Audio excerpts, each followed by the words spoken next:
Bayangkan, pagi ini Anda bangun, listrik mati total, air keran kering kerontang, pasar kacau balau, harga cabai tiba-tiba meroket 5 kali lipat.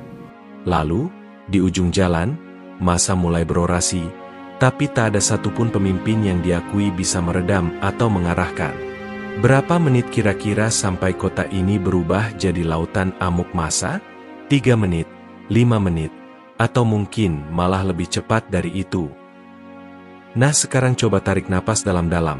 Ternyata, di balik perintah taat pada pemimpin yang sering kita dengar, bukan cuma soal mengumpulkan pahala atau surga poin di akhirat nanti.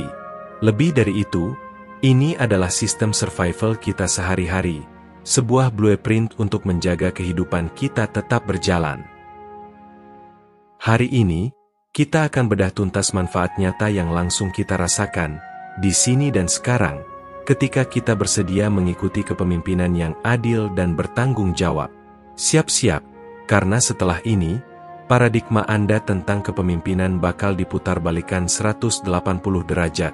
Anda akan melihat bahwa ketaatan itu bukan beban, melainkan sebuah investasi cerdas untuk masa depan kita semua. Saya janji, saya nggak akan bertele-tele dengan teori yang jelimet atau istilah-istilah politik yang bikin pusing.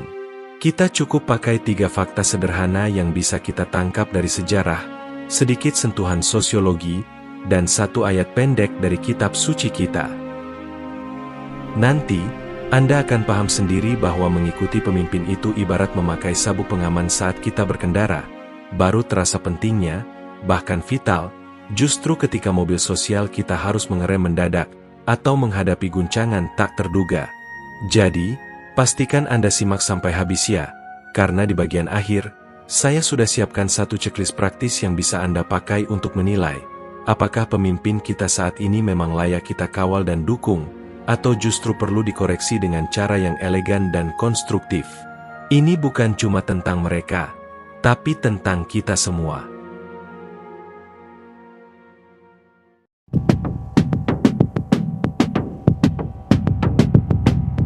Pertama-tama, mari kita buang jauh-jauh label usang yang sering disematkan pada pemimpin sebagai tuan besar yang suka mencomot, atau penguasa yang maunya dilayani. Dalam Islam, posisi pemimpin itu sejatinya mulia, karena ia diletakkan sebagai qaidun harisun, seorang pelindung yang sekaligus juga adalah pelayan publik. Mereka ini, seharusnya, adalah garda terdepan dalam memastikan kesejahteraan dan keadilan bagi seluruh komunitas, persis seperti yang disebutkan dalam konteks penelitian kita. Coba kita tengok sebentar kisah Khalifah Umar bin Khattab. Sebelum masa jabatannya berakhir, beliau itu malah sering keliling kota, bukan untuk sekadar foto-foto atau pencitraan. Beliau berkeliling untuk memastikan tidak ada satupun bayi yang menangis kelaparan di wilayah kekuasaannya. Hasilnya beliau menambah 2 liter gandum ke program bantuan sosialnya, dan yang luar biasa, stabilitas sosial di Makkah dan Madinah tetap terjaga kokoh, meskipun wilayah kekuasaannya terus melebar dari Afrika hingga Khorasan. Ini contoh nyata bagaimana pemimpin yang melayani bisa membangun ikatan sosial dan rasa kebersamaan yang kuat. Terus, apa untungnya buat kita sekarang, di era digital ini? Coba bayangkan ketua RT Anda punya inisiatif luar biasa.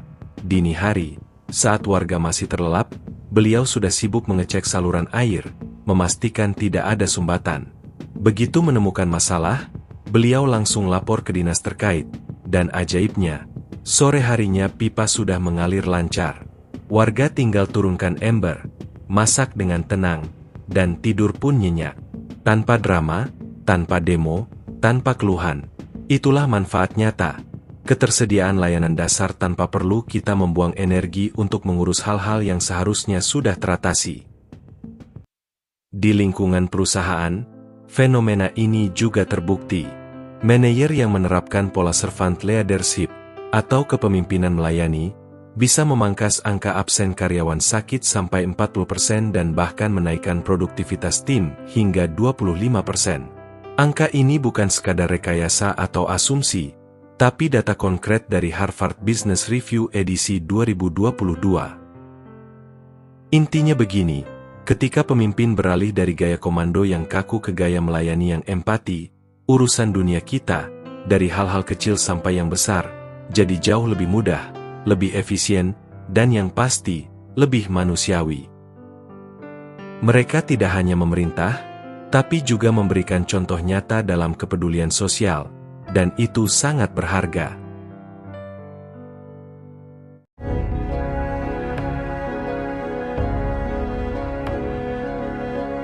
Rasulullah Muhammad pernah bersabda, yang artinya, sesungguhnya aku diutus hanya untuk menyempurnakan akhlak yang mulia.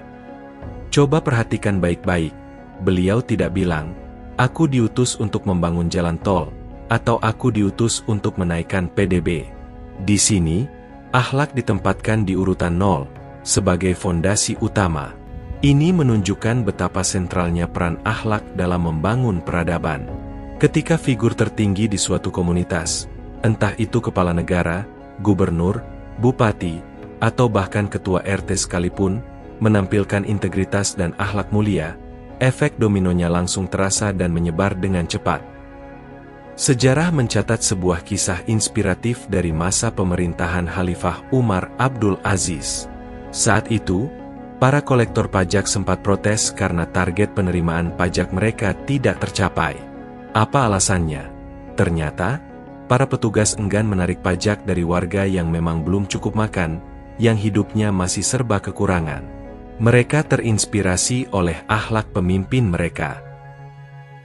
Hasilnya, sekitar 1,5 tahun kemudian, kas negara memang surplus, tapi yang lebih menakjubkan lagi, angka kemiskinan turun drastis. Ini membuktikan bahwa pemimpin yang menjadi teladan dalam akhlak dan kepedulian, bisa menginspirasi masyarakat secara keseluruhan. Di ranah yang lebih mikro, kita bisa melihat fenomena serupa di Jepang. Ada cerita tentang seorang pejabat kelurahan di Haruminato, yang meskipun digaji standar, memilih untuk tidak mengambil uang lembur. Alasannya sederhana. Dana lembur itu, menurutnya, bisa dialokasikan untuk dana bencana. Apa yang terjadi tahun berikutnya? Angka korupsi per kapita di prefektur itu menjadi yang paling rendah se-Jepang. Ini bukan kebetulan, tapi cerminan dari bagaimana standar yang ditetapkan oleh pemimpin, meskipun kecil, bisa menular dan membentuk etos kerja dan integritas masyarakat. Kesimpulannya jelas. Ketika pemimpin menetapkan standar akhlak dan integritas, masyarakat tak perlu lagi diberi ceramah panjang lebar atau dipaksa. Mereka akan langsung mencontoh, meneladani, dan bahkan merasa malu jika berbuat sebaliknya. Manfaat langsungnya, birokrasi jadi lebih cepat dan bersih, biaya hidup tak akan membumbung tinggi karena praktik markup atau korupsi jadi lemah, dan kita semua bisa fokus pada hal-hal yang lebih produktif, seperti menaikkan kualitas keluarga atau mengembangkan diri. Pemimpin yang baik adalah cermin bagi masyarakatnya, dan cermin itu haruslah jernih.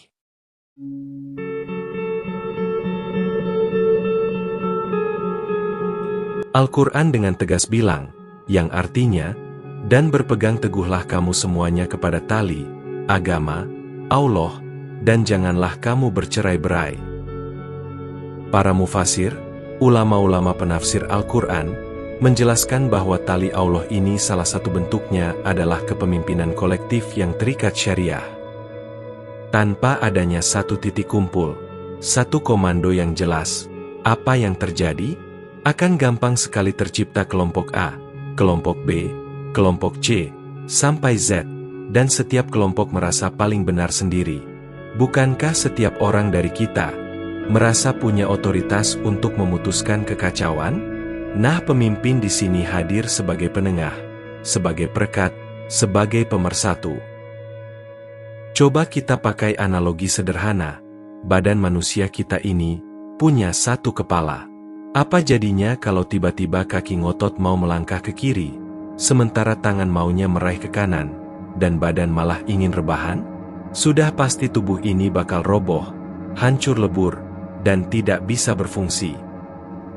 Begitu pula dengan umat atau masyarakat, ketika ada seorang imam atau pemimpin, meskipun dalam kondisi tertentu ia zalim sekalipun, sesuai dengan sabda Nabi Muhammad, itu jauh lebih baik daripada kita saling cakar, saling sikut, dan saling menjatuhkan. Hikmah di balik ajaran ini adalah untuk mencegah kekacauan yang lebih besar, mencegah perpecahan yang menghancurkan. Manfaat langsungnya tak main-main. Konflik horizontal antar masyarakat bisa ditekan secara signifikan. Sumber daya, baik itu waktu, tenaga, maupun pikiran, tidak akan habis hanya untuk perang domba yang tidak produktif. Sebaliknya, warga bisa menggunakan waktu dan energinya untuk membangun usaha, mengembangkan potensi diri, atau berkumpul dengan keluarga, alih-alih sibuk membuat baliho adu domba atau menyebarkan hoaks. Di level global, Bank Dunia mencatat bahwa negara yang memiliki stabilitas politik internal yang kuat, punya potensi pertumbuhan ekonomi 2,5 kali lipat lebih tinggi dibandingkan negara-negara yang dilanda fragmentasi dan perpecahan. Jadi, satu kepala di sini bukan simbol tirani atau kediktatoran, tapi justru asuransi paling ampuh melawan perpecahan dan kehancuran sosial. Ini adalah kunci untuk menjaga stabilitas dan ketertiban sosial, serta mendorong solidaritas dan kerja sama umat.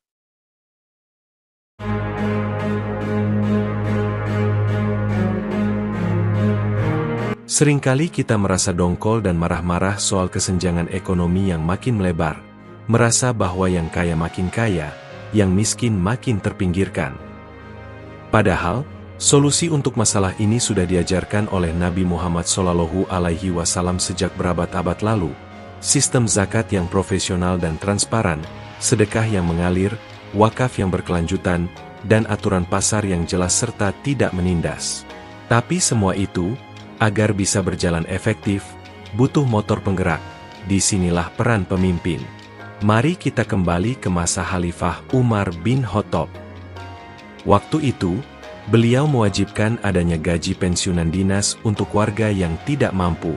Kalau di zaman kita sekarang, ini mirip-mirip dengan program BLT, Bansos, atau PKH. Bedanya, beliau menjalankan program ini dengan prinsip amil zakat yang sangat transparan. Semua catatan penerimaan dan penyaluran zakat dipajang terang-terangan di masjid, di tempat umum, agar semua orang bisa melihat dan mengawasi. Tidak ada ruang untuk penyelewengan. Hasilnya, inflasi bisa dikendalikan, kekayaan beredar secara lebih merata di tengah masyarakat, dan angka kriminalitas pun menurun drastis.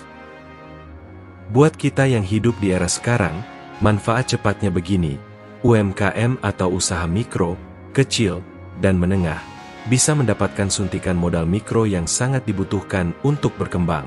Pasar tidak akan dijarah begitu saja oleh pedagang besar yang punya modal tak terbatas. Dan kita sebagai konsumen kecil, harga-harga kebutuhan pokok tetap terjangkau. Riset dari UNDP tahun 2021 bahkan menyebutkan bahwa negara yang distribusi bantuan sosialnya tepat sasaran punya indeks Gini, rasio 0,33, alias masuk kategori low inequality. Itu artinya, tingkat kesenjangan ekonominya rendah. Level seperti ini cukup bikin tetangga di sebelah rumah kita enggan jadi preman atau berbuat aneh-aneh, karena kebutuhan dasar mereka terpenuhi. Intinya, kepemimpinan yang adil dan transparan dalam mengatur ekonomi bisa menjadi penengah yang efektif dan penanggung jawab kesejahteraan umat.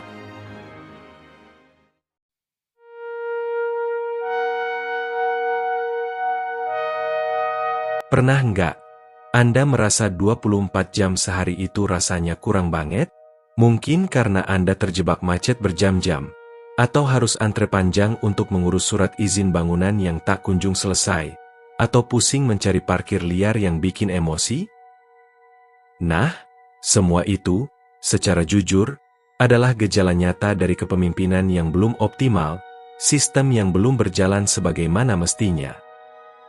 Jika seorang pemimpin bisa menciptakan sistem yang terprediksi, efisien, dan bisa diandalkan, kita otomatis akan memiliki protected time, atau waktu yang terlindungi. Waktu yang tidak terbuang percuma untuk hal-hal yang seharusnya bisa dipermudah. Kita lihat contoh klasik, Khalifah Abu Bakar, pernah menugaskan pasukannya bukan cuma untuk berperang, tapi juga untuk mengamankan jalur-jalur perdagangan. Hasilnya, perjalanan dari Yaman ke Syam yang tadinya memakan waktu lama, kini cuma butuh setengahnya saja karena risiko perampokan atau gangguan di jalan berkurang drastis. Efisiensi ini langsung terasa dampaknya bagi para pedagang dan masyarakat. Kini, coba kita analogikan dengan kehidupan modern. Bayangkan jika ada satu aplikasi daring terpadu yang memungkinkan kita untuk lapor pajak, bayar listrik, urus KTP, dan semua administrasi lainnya hanya dalam hitungan menit. Kalau pemimpin daerah kita punya visi dan kemauan untuk mewujudkan sistem seperti itu, kita bisa menyelesaikan urusan birokrasi dalam 5 menit saja. Lalu, sisa waktu kita yang berharga itu bisa kita gunakan untuk apa? Bisa untuk membuka Al-Quran, membaca tadarus, berzikir, atau yang tak kalah penting, bermain Lego bersama anak-anak, bercengkrama dengan istri, atau sekadar menikmati secangkir kopi di sore hari. Manfaat spiritualnya langsung terasa, ketenangan jiwa. Otak kita tidak lagi dipenuhi dengan urusan birokrasi yang rumit dan melelahkan. Ada lebih banyak ruang untuk zikir, tadarus, dan senyum tulus dari orang-orang terkasih. Sebuah studi dari Journal of Happiness tahun 2020 menunjukkan bahwa masyarakat yang percaya pada efisiensi sistem publiknya punya tingkat stres 18% lebih rendah. Stres yang rendah berarti ibadah bisa lebih khusyuk, keluarga jadi lebih bahagia, dan hidup terasa lebih bermakna. Semua ini, percaya atau tidak, bermula dari satu keputusan sederhana, membiarkan pemimpin bekerja sesuai fungsinya, menciptakan sistem yang memudahkan hidup kita. Ini adalah bagian penting dari bagaimana pemimpin bertanggung jawab atas kesejahteraan umat dan menciptakan masyarakat yang produktif.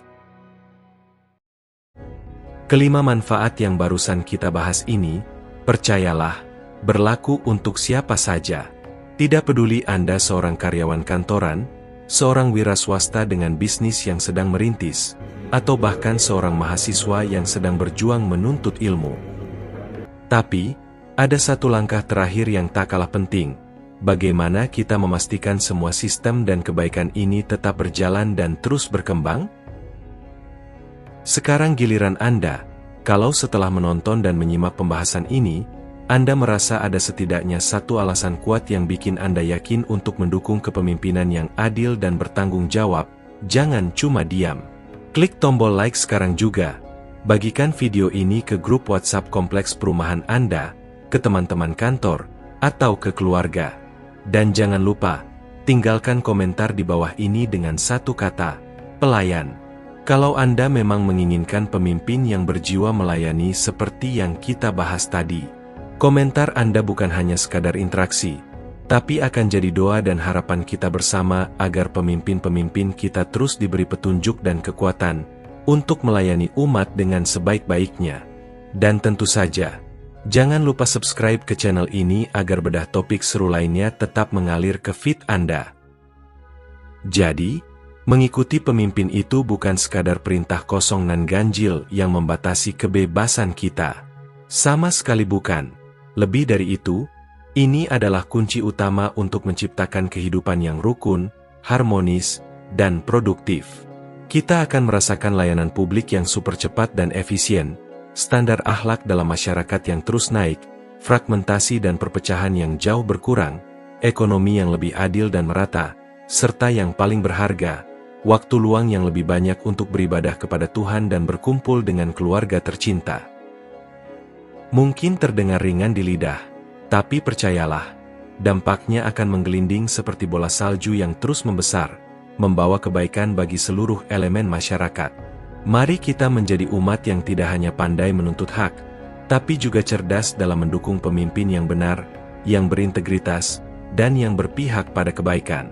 Karena pada akhirnya, kebaikan yang mereka torehkan adalah kebaikan yang akan kita rasakan bersama. Semoga Allah Subhanahu wa Ta'ala senantiasa tunjukkan kita pada pemimpin-pemimpin yang mampu membuat bumi ini nyaman dan damai, sebelum tiba saatnya kita kembali padanya.